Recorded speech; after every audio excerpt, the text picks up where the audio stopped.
les grands de l'informatique ont leur propre entité de PC gaming. On est tous en train de décliner un nom spécifique parce que le gaming, ça a des codes. On ne peut pas arriver dans le monde du gaming en disant bonjour, je suis HP, bonjour, je suis Acer.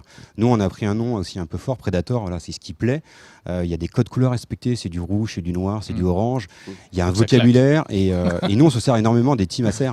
Voilà, les teams professionnels, ça sert énormément aujourd'hui à véhiculer. C'est incroyable. Quand on voit la machine, là, on a l'impression de voir Terminator, en fait. C'est un robot. C'est le Terminator du PC. C'est le Terminator du PC. Il a vraiment tout. Il est aussi fort que ça. Et on est dans quelle gamme de tarifs? Parce que là, en plus, il y a un écran qui est superbe, qui est un écran incurvé. Enfin, là, j'imagine que tous ceux qui sont fans de jeux vidéo doivent baver devant cette configuration.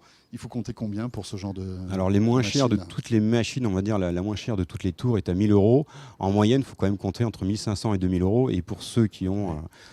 qui ont économisé pendant quelques années, les machines les plus chères sont autour de 3 000, 3 500, 4 000 €. Que le PC ou avec écran compris ou pas Que certaines machines. Et après, il y a des écrans qu'on a, des écrans curves magnifiques, autour de 1 000, 1 500 € suivant les tailles d'écran. Ça reste toujours moins cher qu'un téléviseur OLED grande taille. L'avantage de Windows qui arrive, mais pas que Windows, de pouvoir jouer sur des tablettes qui se déclinent de plus en plus sur tous les segments du marché. Les différentes tailles d'écran, différentes puissances, et puis aussi le gaming. On en a parlé tout à l'heure. Le gaming, c'est pas que du PC, c'est pas que de la tour, c'est des écrans, des vidéoprojecteurs et aussi de la tablette. Et je suis venu avec une petite surprise parce que bon, on est presque pour les fêtes de Noël. Je vais jouer au petit Père Noël. Je suis pas venu avec ma hotte, mais je suis venu avec une tablette dédiée pour les gamers. Je sais pas où je dois monter, la caméra est là. Je dois m'en retourner. Celle-là, je suis les instructions. Donc voilà, c'est une tablette qui de base reste une bonne tablette sur laquelle on a mis. Elle a un look un peu gamer quand même. Elle a un look Predator. Donc je dois tenir le micro et en même temps montrer le logo. Donc c'est pas évident. Je sais pas si ça passe. Non, ça passe pas. Je me mets dans l'autre sens. On va y arriver.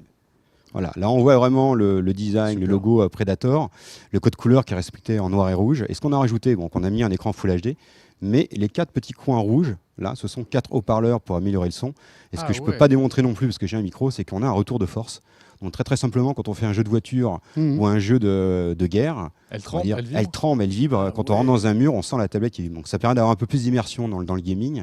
Et ça reste quand même une super tablette. Voilà, tout ça, tous les produits... Et ça coûte combien, ça, par exemple? Alors, elle coûte 350 € et elle pèse 350 grammes.